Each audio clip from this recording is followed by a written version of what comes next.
గౌరవనీయులు కందుల దుర్గేష్ గారికి, నందమూరి బాలకృష్ణ గారికి, తదితర పెద్దలందరికీ నా హృదయపూర్వక నమస్కారాలు తెలియజేస్తూ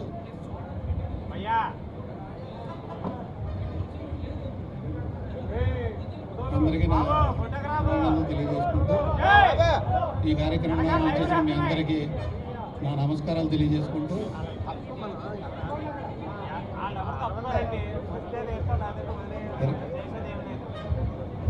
నాకు ఈ అవకాశం ఇచ్చిన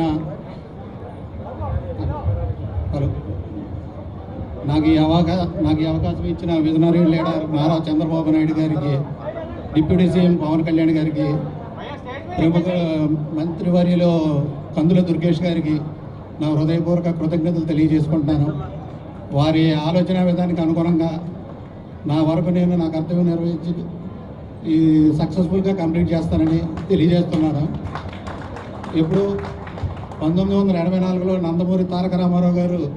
ఫుల్ ఫ్లెడ్జ్డ్గా ఒక కమిటీని వేసి డివిఎస్ రాజు గారు లాంటి పెద్ద మనుషుల్ని దానికి అధ్యక్షుడిగా చేశారు.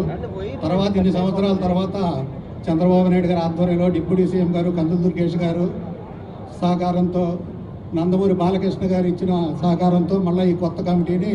ఫుల్ ఫ్లెడ్జ్డ్గా డైరెక్టర్లతో నిర్మించినందుకు వారికి నా హృదయపూర్వక కృతజ్ఞతలు తెలియజేసుకుంటున్నాను. నందమూరి తారక రామారావు గారి వారసులు నందమూరి బాలకృష్ణ గారు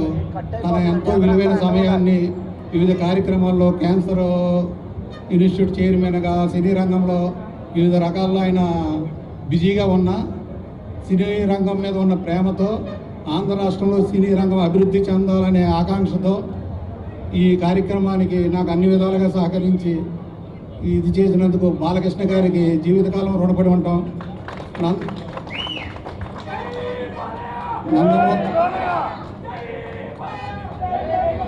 మన రాష్ట్రంలో ఉన్న అన్ని రకాల దీనికి సహకారాలు అందిస్తే సినీ రంగానికే చెందిన పవన్ కళ్యాణ్ గారు, అదే రంగాన్ని గతంలో సినిమా రంగంతో అనుభవం ఉందన్న కందుల దుర్గేష్ గారు సహకారంతో ఈ సినీ పరిశ్రమ అభివృద్ధికి నా వంతు కృషి చేస్తానని అందరికీ సభాముఖంగా తెలియజేస్తూ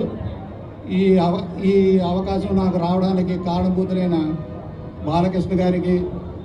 నందమూరి మోహన్ కృష్ణ గారికి నా హృదయపూర్వక కృతజ్ఞతలు తెలియజేసుకుంటూ తెలుగు చలనచిత్రంగా అభివృద్ధికి ఆంధ్రదేశంలో నా వంతు ఇది చేస్తానని మీ అందరికీ తెలియజేస్తున్నాను.